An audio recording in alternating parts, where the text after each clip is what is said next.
Hey guys, welcome to government jobs Gyan YouTube channel. Guys, आज की इस वीडियो में हम बात करेंगे एसएससी सीपीओ के new recruitment notification online form apply process के बारे में। जी हाँ दोस्तों, स्टाफ सिलेक्शन कमीशन ने यहाँ पर सब इंस्पेक्टर के खाली पदों को भरने के लिए नोटिफिकेशन रिलीज कर दिया है दिल्ली पुलिस में और central arm police forces CAPF में। यहाँ पर कैसे आप इस भर्ती में पार्टिसिपेट करने के लिए अपने फॉर्म अप्लाई कर सकते हो बिना कोई मिस्टेक किए हुए, इसकी पूरी जानकारी हम आपको स्टेप बाय स्टेप रजिस्ट्रेशन से लेकर प्रिंट तक इस वीडियो में देंगे। बस आपको इस वीडियो को स्किप के बिना शुरू से लेकर एंड तक देखना है।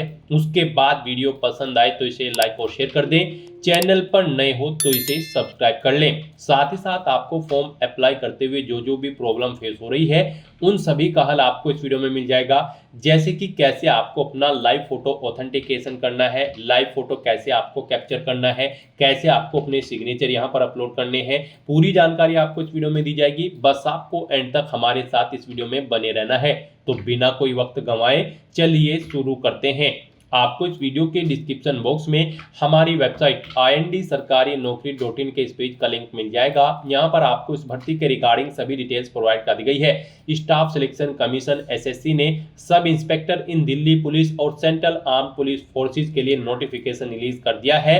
आप यहाँ पर 16 जून 2025 से 7 जुलाई 2025 तक अपने फॉर्म अप्लाई कर सकते हो। ग्रेजुएट डिग्री धारक कैंडिडेट अप्लाई कर सकते हैं ऑल इंडिया से। जनरल ओबीसी कैंडिडेट को 100 रुपये फीस देनी है। SC ST women ESM candidate के लिए कोई फीस नहीं है। 20 से 25 साल आपकी आयु सीमा रखी गई है। जिन कैंडिडेट को फीस जमा करानी है वे अपनी फीस ऑनलाइन मोड में debit card, credit card, net banking या फिर यूपीआई के माध्यम से जमा करा सकते हैं। यहाँ से आप अपना सिलेक्शन प्रोसीजर भी चेकआउट कर सकते हो। यहाँ पर कितनी आपकी हाइट होनी चाहिए, चेस्ट होनी चाहिए, कितनी रेस होगी, कितने टाइम में आपको रेस कंप्लीट करनी है, long jump, high jump, short put chances, आपको पूरी डिटेल यहाँ पर दे दी गई है। आप इस भर्ती के लिए ऑल इंडिया से ऑनलाइन मोड में अप्लाई कर सकते हो। उसके लिए आपको इस पेज को नीचे स्क्रॉल डाउन करना है, इंपॉर्टेंट लिंक सेक्शन में आना है। सबसे पहले आपको ऑफिशियल नोटिफिकेशन पीडीएफ लिंक पर क्लिक करके इस भर्ती के नोटिफिकेशन को ओपन कर लेना है और इसमें से आपको पूरी डिटेल रीड कर लेनी है। यहाँ पर आपको सभी डिटेल्स प्रोवाइड कर दी गई है, जैसे कि क्या पोस्ट का नाम है, कितनी उसके लिए नंबर ऑफ वैकेंसीज है, कैसे आप अप्लाई कर सकते हो, कब से कब तक आप अप्लाई कर सकते हो। आपको सभी डिटेल्स केयरफुली रीड करनी है। उसके बाद आपको अपने फॉर्म अप्लाई करने हैं। फॉर्म अप्लाई करने के लिए भी आपको हमारी वेबसाइट के इसी पेज पर ही अप्लाई ऑनलाइन का लिंक दिया गया है। जैसे ही आप इस लिंक पर क्लिक करेंगे तो आपके सामने यहाँ पर एसएससी का ये ऑफिशियल पोर्टल ओपन होगा। गाइड, यहाँ पर आने के बाद आपको इस वेबसाइट के टॉप पर ही लॉगिन और रजिस्टर की ये टैब दी गई है। आपको इस पर क्लिक करना है। उसके बाद आपके सामने ये पॉपअप शो होगा। यहाँ पर अगर आपने पहले से रजिस्ट्रेशन कर रखा है और अपनी आधार इनेबल प्रोसेस कंप्लीट कर रखी है तो यहाँ पर बस अब आपको अपना रजिस्ट्रेशन नंबर एंटर करना है, अपना पासवर्ड आपको एंटर करना है, ये कैप्चा कोड आपको यहाँ पर एंटर करना है और लॉगिन की इस टैब पर क्लिक करते हुए आपको अपने डैशबोर्ड में लॉगिन कर लेना है और वहां से अपना फॉर्म अप्लाई करना है। गाइड, हम आपको बता दें यहाँ पर एसएससी ने आधार इनेबल प्रोसेस कर दिया है। जी हाँ दोस्तों, यहाँ पर अब आपको अपना आधार वेरीफाई करना मस्ट है। बिना उसके यहाँ पर अब आप एसएससी की किसी भी भर्ती के लिए फॉर्म अप्लाई नहीं कर पाओगे। तो अगर आपने अपनी आधार प्रोसेस कंप्लीट कर रखी है तो आप लॉगिन करके फॉर्म अप्लाई कर सकते हो। और अगर आप एसएससी की किसी भी भर्ती के लिए फर्स्ट टाइम अप्लाई करने जा रहे हो या फिर आप नए सिरे से रजिस्ट्रेशन करना चाहते हो तो यहाँ पर आपको न्यू यूजर रजिस्टर नाउ का ये लिंक दिया गया है। आपको रजिस्टर नाउ के इस लिंक पर क्लिक करना है। उसके बाद आपके सामने यहाँ पर रजिस्ट्रेशन का प्रोसेस स्टार्ट हो जाएगा। यहाँ से आप अपना एसएससी की वेबसाइट पर वन टाइम रजिस्ट्रेशन कर सकते हो। यहाँ पर आने के बाद हम आपको बता दें आपको 4 स्टेप कंप्लीट करने हैं, आपका ओटीआर कंप्लीट हो जाएगा। सबसे पहले यहाँ पर आपको अपनी पर्सनल डिटेल देनी है, फिर आपको अपना पासवर्ड यहाँ पर क्रिएट करना है, अपनी एडिशनल डिटेल देनी है, उसमें आपको अपनी नेशनलिटी, एड्रेस और एजुकेशनल क्वालिफिकेशन की डिटेल देनी होगी। फिर यहाँ पर आपको अपनी डिटेल्स को डिक्लेयर करते हुए अपना रजिस्ट्रेशन कंप्लीट कर लेना है। तो इन 4 स्टेप्स को कंप्लीट करते हुए यहाँ पर आपको अपना ओटीआर कंप्लीट करना है। उसके लिए यहाँ पर अब आपको कंटिन्यू की स्टेप पर क्लिक कर देना है। जैसे ही आप स्टेप पर क्लिक करेंगे आपके सामने यहाँ पर रजिस्ट्रेशन का फॉर्म स्टार्ट हो जाएगा। यहाँ पर अब आपको सबसे पहले अपनी पर्सनल डिटेल देनी है। इसमें यहाँ पर सबसे पहले आपको ऑप्शन दिया गया है क्या आपके पास यहाँ पर आधार कार्ड है। यहाँ पर एसएससी ने अब भर्तियों के लिए आधार कार्ड मस्ट कर दिया गया है। आधार प्रोसेस आपको इनेबल कर लेनी है।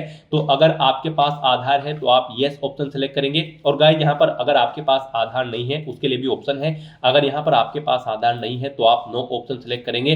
फिर यहाँ पर आपको अपने कुछ डॉक्यूमेंट्स अपलोड करने होंगे, जैसे कि यहाँ पर आपको अपना नेम प्रूफ डॉक्यूमेंट अपलोड करना होगा। उसमें आपको अपना Aadhaar card, voter ID card, PAN card, driving licence, government ID card या फिर गवर्नमेंट सर्विस आइडेंटिटी कार्ड आपको अपलोड करना होगा, या फिर आपका पेंशन कोई डॉक्यूमेंट, पेंशन डॉक्यूमेंट भी आप अपलोड कर सकते हैं। आप चूज फाइल बटन पर क्लिक करें, फाइल को सिलेक्ट करें और इनमें से कोई भी डॉक्यूमेंट आप अपना अपलोड कर दें। उसके बाद यहाँ पर आपको अपना date of birth proof certificate upload करना है। इसमें आपका बर्थ सर्टिफिकेट हो सकता है, स्कूल लिविंग सर्टिफिकेट हो सकता है, certificate of date of issued by gazetted officer, या फिर आधार कार्ड यहाँ पर आपको अपलोड करना है चूज फाइल के ऑप्शन पर क्लिक करते हुए। उसके बाद यहाँ पर आपको अपना एड्रेस प्रूफ अपलोड करना होगा। यहाँ पर ये डॉक्यूमेंट आपको उन केस में अपलोड करने हैं अगर आपके पास आधार नहीं है। एड्रेस प्रूफ में आपको अपना आधार कार्ड या फिर वोटर आईडी कार्ड या फिर ड्राइविंग लाइसेंस या फिर बैंक की स्टेटमेंट यहाँ पर आपको अपलोड कर देनी है, या फिर रेंट का एग्रीमेंट या फिर इनकम टैक्स असेसमेंट ऑर्डर यहाँ पर आप अपलोड कर सकते हैं चूज फाइल के इस बटन पर क्लिक करते हुए। उसके बाद यहाँ पर आपको अपना फोटो अपलोड करना है चूज फाइल के बटन पर क्लिक करते हुए। फिर यहाँ पर आपको अपना जेंडर प्रूफ अपलोड करना है। जेंडर प्रूफ में आपका आधार कार्ड हो सकता है, वोटर आईडी कार्ड हो सकता है, बर्थ सर्टिफिकेट हो सकती है, या फिर आपका स्कूल लिविंग सर्टिफिकेट हो सकता है। यहाँ पर अगर आपके पास आधार नहीं है तो आपको इन सारे डॉक्यूमेंट्स को यहाँ पर अपलोड करना होगा। बेस्ट है यहाँ पर आपके पास आधार है तो आप आधार की डिटेल दें। यहाँ पर मोस्टली इंडिया में सभी के पास अब आधार अवेलेबल है, तो यहाँ पर आपको यस का ऑप्शन सेलेक्ट करना है do you have a Aadhaar card में। और उसके बाद यहाँ पर गाइड आपको अपना आधार नंबर यहाँ पर एंटर करना है। वही नंबर एक बार फिर से आपको एंटर करके उसे वेरीफाई कर लेना है। और फिर यहाँ पर गाइज आपको इस चेकबॉक्स को ओके करना है। इस I have state that I know objection in details को रीड करने के बाद यहाँ पर अगर आप अपना ओटीपी सुनना चाहते हैं तो स्विच टू हिंदी या फिर इंग्लिश, जिस भी लैंग्वेज में आप चाहते हैं यहाँ पर उस पर क्लिक करके उसे स्विच कर ले। और फिर आप इस ऑप्शन पर क्लिक करते हुए, जी हाँ दोस्तों, इस माइक के ऑप्शन पर क्लिक करते हुए आप अपना ओटीपी सुन ले और फिर उसे यहाँ पर एंटर कर दे। और गाइज यहाँ पर अगर आप सुनना नहीं चाहते हैं तो फिर यहाँ पर आपको सेंड ओटीपी के इस ऑप्शन पर क्लिक करना है। फिर आपके रजिस्टर्ड मोबाइल नंबर पर जिससे आपका आधार लिंक है उस पर एक ओटीपी आएगा, वो ओटीपी आपको यहाँ पर एंटर करना है। और फिर गाइज आपको वेरीफाई ओटीपी के ऑप्शन पर क्लिक करके अपना आधार वेरीफाई कर लेना है। फिर आपके सामने यहाँ पर शो हो जाएगा आपका आधार सक्सेसफुली वेरीफाइड हो चुका है। ग्रीन कलर में आपको वेरीफाइड का ऑप्शन यहाँ पर मिल जाएगा। उसके बाद गाइज यहाँ पर आपको अपना नाम एंटर करना है अपनी 10वीं की मार्कशीट के अकॉर्डिंग। फिर आपको वही नाम एक बार फिर से एंटर करके वेरीफाई कर लेना है। फिर आपसे पूछा गया है कि क्या आपने कभी अपना नाम चेंज किया है। अगर किया है तो आप यहाँ पर यस ऑप्शन सेलेक्ट करें और फिर वो चेंज नेम यहाँ पर आप एंटर करें। फिर उसे एक बार फिर से एंटर करके वेरीफाई कर ले। और अगर आपने अपना नाम कभी चेंज नहीं किया है तो यहाँ पर आपको नो ऑप्शन ही सिलेक्ट रहने देना है। उसके बाद यहाँ पर आपको अपना जेंडर सिलेक्ट करना है, आप मेल हो, फीमेल हो या फिर ट्रांसजेंडर, आप अपने अकॉर्डिंग ऑप्शन सेलेक्ट करें।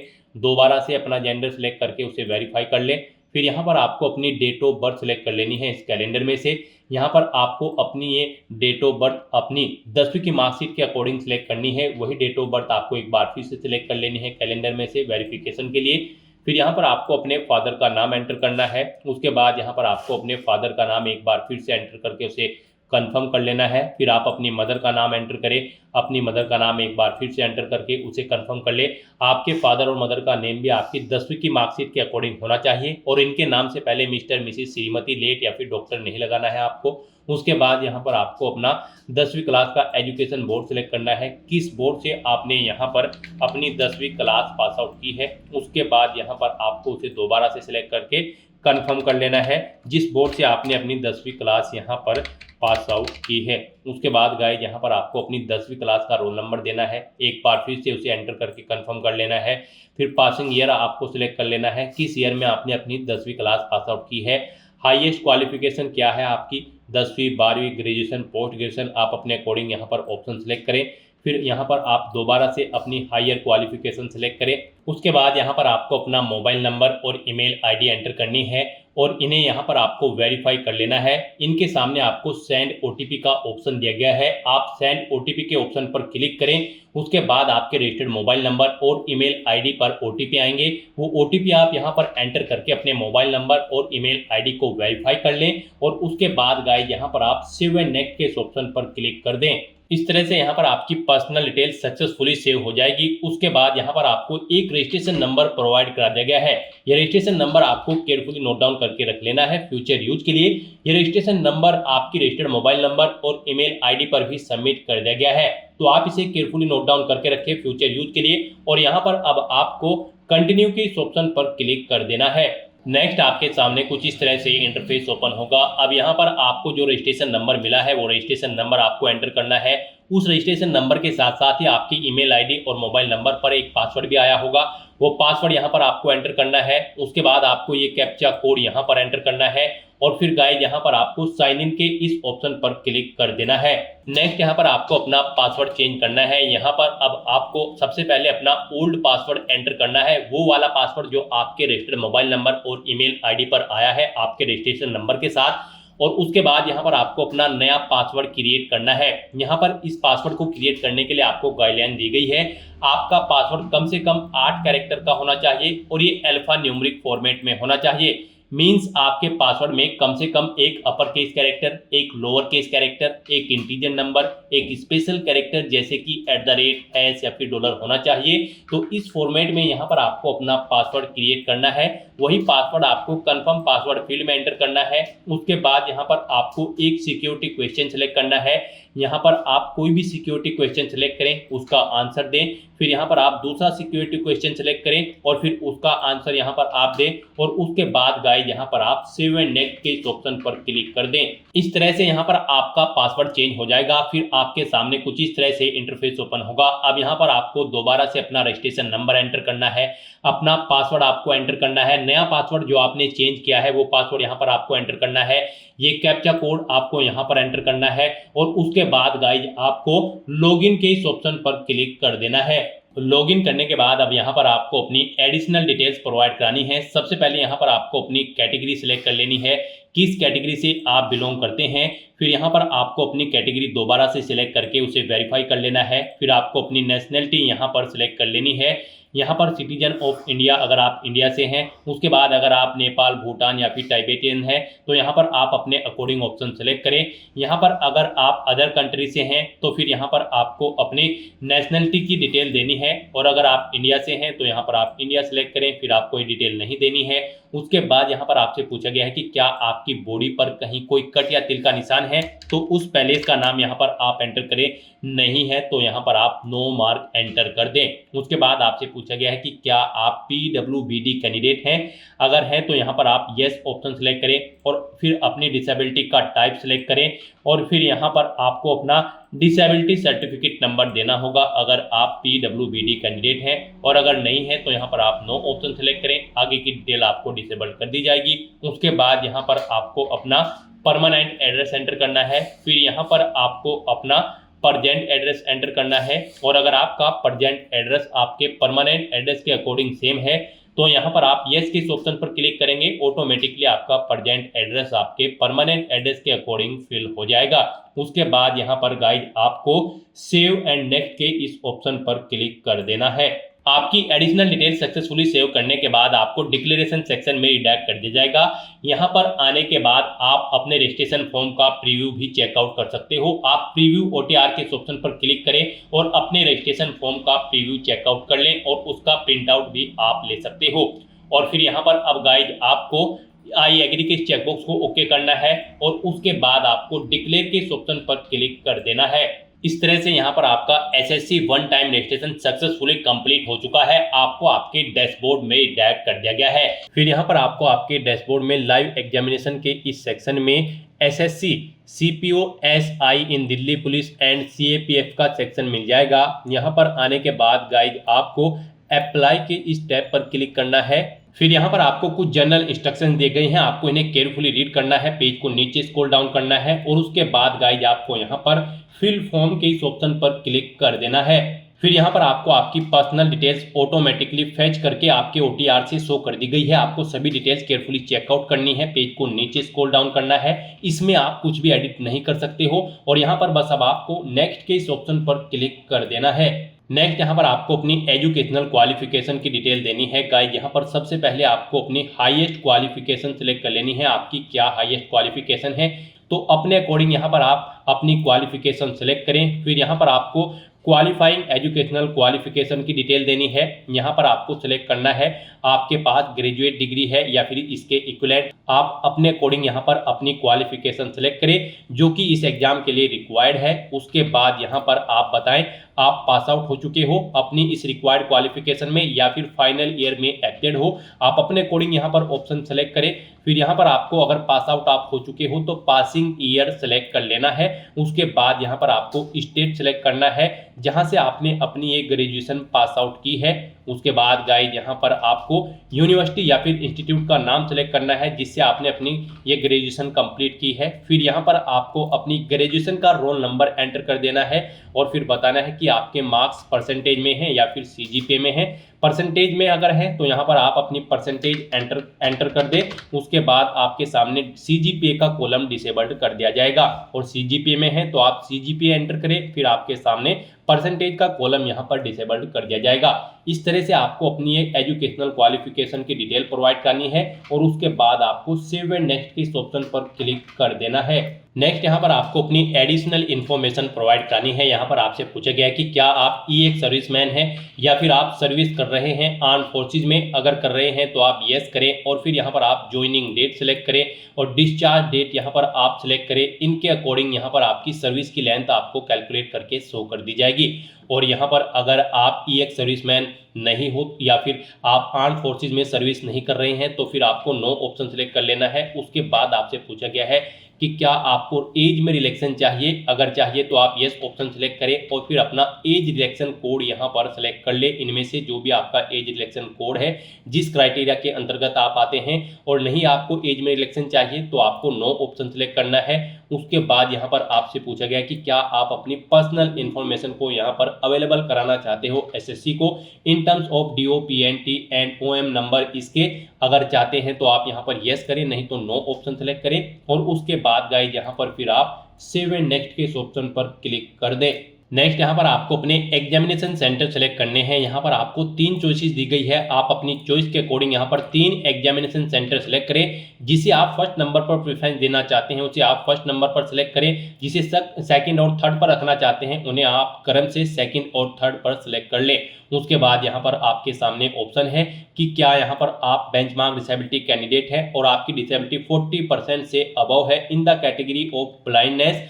ये ऑप्शन आपके सामने यहाँ पर डिसेबल्ड कर दिया जाएगा अगर आपने OTR करते हुए PWBD कैटेगरी में नो ऑप्शन सेलेक्ट किया होगा। ऐसे ही यहाँ पर आपको फिर दोबारा से यहाँ पर पूछा गया कि क्या आप person with benchmark disability candidate हैं, 40% से अबव आपकी disability in the category of both arm affected या फिर सर्वर पैलेसी में। ये भी ऑप्शन आपके सामने डिसेबल कर दिया जाएगा अगर आपने OTR में वहां पर PWBD ऑप्शन में नो ऑप्शन सेलेक्ट किया होगा। और अगर येस किया होगा तो फिर आपके सामने ये ऑप्शन इनेबल कर दिए जाएंगे। आप अपने अकॉर्डिंग यहाँ पर डिटेल्स प्रोवाइड कर सकते हैं। उसके बाद यहाँ पर आपसे पूछा गया है कि क्या आपको फिजिकली लिमिटेशंस है to write as per para 7.2 और 7.3 ऑफ द नोटिस। अगर है फिजिकल लिमिटेशन तो आप यस ऑप्शन सेलेक्ट करें और फिर आप अपना रिक्वायर्ड सर्टिफिकेट यहाँ पर फिजिकल लिमिटेशन का अपलोड करें। आप चूज फाइल बटन पर क्लिक करें, फाइल को सेलेक्ट करें और अपना सर्टिफिकेट अपलोड कर दें। और नहीं है आपको फिजिकल लिमिटेशंस तो आपको नो ऑप्शन सेलेक्ट करना है।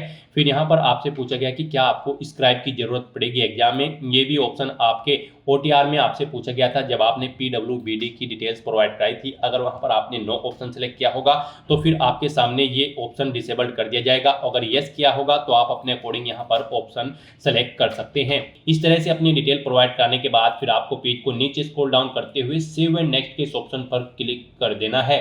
नेक्स्ट यहाँ पर आपको अपना फेस ऑथेंटिकेशन करना है, अपना लाइव फोटो आपको कैप्चर करना है और अपने सिग्नेचर यहाँ पर आपको अपलोड कर देने हैं। इस सेक्शन को कंप्लीट करने के लिए आपको अपना मोबाइल फोन यूज करना होगा। आप अपने गूगल प्ले स्टोर पर जाएं मोबाइल फोन पर और फिर वहां पर आप माई SSC का ऐप डाउनलोड कर लें और उसे फिर आप इंस्टॉल कर ले। उसे इंस्टॉल करने के बाद गाइज आपको यहाँ पर अपनी एक और ऐप इंस्टॉल करनी होगी अपने मोबाइल फ़ोन पर ही। जी हाँ दोस्तों, आपको अपने मोबाइल फ़ोन के गूगल प्ले स्टोर में आधार फेस आरडी का ये ऐप भी इंस्टॉल कर लेना है। डाउनलोड करने के बाद अपने मोबाइल फ़ोन में माई एसएससी ऐप इंस्टॉल करने के बाद फिर आपको उसे ओपन करना है। उसके बाद आपके सामने यहाँ पर कुछ इस तरह से इंटरफेस ओपन होगा। यहाँ पर आने के बाद गाइज आपको लॉगिन/रजिस्टर की इस टैब पर क्लिक कर देना है। उसके बाद आपके सामने यहाँ पर लॉगिन का पॉपअप ओपन हो जाएगा। अब यहाँ पर आने के बाद आपको अपना यूजर नेम एंटर करना है और उसके बाद आपको अपना पासवर्ड एंटर करना है। आपको ये यूजर नेम और पासवर्ड वही एंटर करना है जो आपने एसएससी की वेबसाइट पर वन टाइम रजिस्ट्रेशन करते हुए क्रिएट किया था। उसके बाद आपको ये कैप्चा कोड यहाँ पर एंटर करना है और फिर गाइज आपको लॉगिन की इस टैब पर क्लिक करते हुए अपने डैशबोर्ड में लॉगिन कर लेना है। फिर यहाँ पर आपका डैशबोर्ड आपके सामने शो हो जाएगा। यहाँ पर आने के बाद अब आपको डैशबोर्ड के इस ऑप्शन पर क्लिक करना है। यहाँ पर आने के बाद में आपको माई एप्लीकेशन की इस टैब पर क्लिक करना है। फिर यहाँ पर आपके सामने जो भी करंट में वैकेंसी चल रही है उनकी लिस्ट शो कर दी जाएगी। आप यहाँ पर एसएससी की जिस भी भर्ती के लिए अप्लाई करना चाहते हैं उसी भर्ती के लिए आपको कंटिन्यू की टैब पर क्लिक करना होगा। यहाँ पर आपको आपकी पर्सनल डिटेल शो कर दी जाएगी। इसी तरह से आपको एजुकेशनल डिटेल शो कर दी जाएगी। उसके बाद में एडिशनल इंफॉर्मेशन शो कर दी जाएगी और उसके बाद में आधार ऑथेंटिकेशन वेरिफिकेशन की डिटेल शो की जाएगी। तो आपको सेव एंड नेक्स्ट की टैब पर क्लिक करते हुए step by step Aadhaar authentication verification के सेक्शन में आना होगा। यहाँ पर आने के बाद में आपको इस चेकबॉक्स को ओके करना होगा और यहाँ पर आधार फेस ऑथेंटिकेशन की टैब पर क्लिक करना होगा। आधार फेस ऑथेंटिकेशन की टैब पर क्लिक करने के बाद में आपको आधार फेस आरडी का एप्लीकेशन डाउनलोड करना है। अगर आपके मोबाइल में पहले से ही आधार फेस आरडी इंस्टॉल्ड है तो आपको डायरेक्टली अपना फेस ऑथेंटिकेट करना होगा। यहाँ पर आपको अपना फेस इस सर्कल में लाना होगा और अपनी आंखों को 2 बार ब्लिंक करना होगा तो आपका फोटो यहाँ पर ऑथेंटिकेट हो जाएगा। उसके बाद में आपको यहाँ पर सेव एंड नेक्स्ट की इस टैब पर क्लिक करना होगा। फिर यहाँ पर आपको अपना लाइव फोटो कैप्चर करना है और अपने सिग्नेचर अपलोड करने हैं। ये आप अपने मोबाइल फोन से भी कर सकते हैं या फिर आप अपने कंप्यूटर से भी इन्हें कंप्लीट कर सकते हैं। उसके लिए आपको सभी इंस्ट्रक्शंस यहाँ पर दिए गए हैं। जिस स्थान पर आप अपना फोटो कैप्चर करेंगे वहां पर प्रॉपर वे में लाइट होनी चाहिए और प्लेन बैकग्राउंड आपका होना चाहिए और आपकी आंखें कैमरे की तरफ होनी चाहिए। बिल्कुल सीधा आपको देखना है कैमरे की तरफ और यहाँ पर रेड कलर का जो रेक्टेंगल होगा उसमें पूरा फेस आपका कवर्ड होना चाहिए। फोटो कैप्चर करते समय आपको कोई भी कैप, मास्क या फिर सनग्लासेस नहीं पहनने हैं और यहाँ पर साथ ही साथ आपको ईयरफोन या फिर कोई अन्य डिवाइस भी अपने कानों में नहीं रखना है जब आप अपना लाइव फोटो यहाँ पर कैप्चर करेंगे। और उसके बाद में आपको कैप्चर लाइव फोटो की टैब पर क्लिक करते हुए अपना फोटो लाइव कैप्चर कर लेना होगा। लाइव फोटो कैप्चर करने के लिए आपको अपना फेस इस सर्कल के अंतर्गत लाना होगा। फोटो कैप्चर करने के लिए आपको अपना फेस इस तरह से लाना होगा जैसे कि आपका पासपोर्ट साइज फोटो होता है। फिर आपको इस ऑप्शन पर क्लिक करते हुए अपना फोटो कैप्चर कर लेना होगा। फिर यहाँ पर आपको अपने सिग्नेचर अपलोड करने होंगे। सिग्नेचर आपके 10 KB से 20 KB के बीच में होने चाहिए। जेपीईजी या फिर जेपीजी फॉर्मेट में आपके सिग्नेचर होने चाहिए। डायमेंशन उनकी 6.0 सेंटीमीटर उनकी विड्थ और 2.0 सेंटीमीटर उनकी हाइट होनी चाहिए। रेजुलेशन 300 DPI होना चाहिए। सिग्नेचर के लिए आपको गाइडलाइन भी दी गई है। आप यहाँ पर क्लिक हियर टू रीड के इस लिंक पर क्लिक करें और यहाँ पर आपके सामने ये PDF ओपन हो जाएगी। इसमें आप चेकआउट कर सकते हो कि किस तरह से आपके सिग्नेचर होने चाहिए। यहाँ पर एक बॉक्स के अंदर आपके सिग्नेचर होने चाहिए। कुछ इस तरह से यहाँ पर आपके सिग्नेचर एक्सेप्टेबल होंगे। गाइस इस फॉर्मेट में आपके सिग्नेचर एक्सेप्टेबल होंगे और इन फॉर्मेट्स में आपके सिग्नेचर यहाँ पर एक्सेप्टेबल नहीं होंगे। आपको इन्हें केयरफुली चेकआउट कर लेना है। एग्जांपल्स आपको यहाँ पर दिए गए हैं, इनके अकॉर्डिंग आपको अपने सिग्नेचर करने हैं। सिग्नेचर अपलोड करने के लिए आपको अपलोड योर सिग्नेचर की टैब पर क्लिक करना होगा। इस टैब पर आप क्लिक करें, अपनी फाइल को सिलेक्ट करें और यहाँ पर अपना सिग्नेचर अपलोड कर दें। उसके बाद में यहाँ पर आपको सेव एंड नेक्स्ट की इस टैब पर क्लिक करना होगा। तो दोस्तों इस तरह से आपका आधार ऑथेंटिकेशन वेरिफिकेशन कंप्लीट हो जाएगा, आपका लाइव फोटो कैप्चर हो जाएगा और आपके सिग्नेचर भी अपलोड हो जाएंगे। नेक्स्ट यहाँ पर आपको आपके एप्लीकेशन फॉर्म का पूरा प्रीव्यू शो कर दिया गया है। आपको सभी डिटेल्स केयरफुली चेकआउट करनी है। पेज को नीचे स्क्रॉल डाउन करना है। कहीं पर कोई मिस्टेक है तो आप गो बैक के बटन पर क्लिक करके यहाँ पर एडिट कर सकते हो, नहीं तो यहाँ पर बस अब आपको सेव एंड नेक्स्ट के इस ऑप्शन पर क्लिक कर देना है। नेक्स्ट आपके सामने डिक्लेरेशन सेक्शन ओपन हो जाएगा। आपको आई एग्री की इस चेकबॉक्स को ओके करना है। ये कैप्चा कोड आपको यहाँ पर एंटर करना है और उसके बाद गाइज आपको सबमिट के ऑप्शन पर क्लिक कर देना है। इस तरह से यहाँ पर आपका एप्लीकेशन फॉर्म सक्सेसफुली सबमिट हो जाएगा। आपको मैसेज शो हो जाएगा। यहाँ पर आपका फॉर्म तो सबमिट हो चुका है, लेकिन इसका कंटेंट वेरिफिकेशन पेंडिंग है। उसके बाद यहाँ पर आपको आपके एप्लीकेशन फॉर्म का स्टेटस शो कर दिया जाएगा कंटेंट वेरिफिकेशन करने के बाद। तो यहाँ पर अब आप प्रिंट एप्लीकेशन के इस ऑप्शन पर क्लिक करके अपने एप्लीकेशन फॉर्म का एक हार्ड कॉपी प्रिंट आउट ले सकते हो फ्यूचर यूज के लिए। यहाँ पर गाइज अगर आप रिजर्व कैटेगरी से बिलोंग करते हो तो आपका फॉर्म सक्सेसफुली सबमिट हो चुका है, और अगर आप अनरिजर्व कैटेगरी कैंडिडेट हैं तो पहले यहाँ पर आपको 100 रुपये फीस के रूप में जमा कराने होंगे, debit card, credit card, net banking या फिर यूपीआई के माध्यम से। उसके बाद आपका फॉर्म सबमिट होगा और आप प्रिंट एप्लीकेशन के ऑप्शन पर क्लिक करके अपने एप्लीकेशन फॉर्म का एक प्रिंट आउट ले सकते हो फ्यूचर यूज के लिए। यहाँ पर आपको गो टू डैशबोर्ड का ऑप्शन भी दिया गया है। जैसे ही आप इस पर क्लिक करेंगे आपको आपके डैशबोर्ड में डायरेक्ट कर दिया जाएगा। वहां से आप अपने एप्लीकेशन फॉर्म का स्टेटस चेकआउट कर सकते हो और वहां से भी आप अपने फॉर्म का एक हार्ड कॉपी प्रिंट आउट ले सकते हो फ्यूचर यूज के लिए। तो दोस्तों ऐसे आप SSC CPO, SI in Delhi police and CAPF central arm forces की इस भर्ती के लिए फॉर्म अप्लाई कर सकते हो बिना कोई मिस्टेक किए हुए। आज की इस वीडियो में बस इतना ही। आई होप ये वीडियो आपको पसंद आई होगी। अगर पसंद आई हो तो इसे लाइक और शेयर करें। चैनल पर नए हो तो इसे सब्सक्राइब कर लें। Thanks for watching.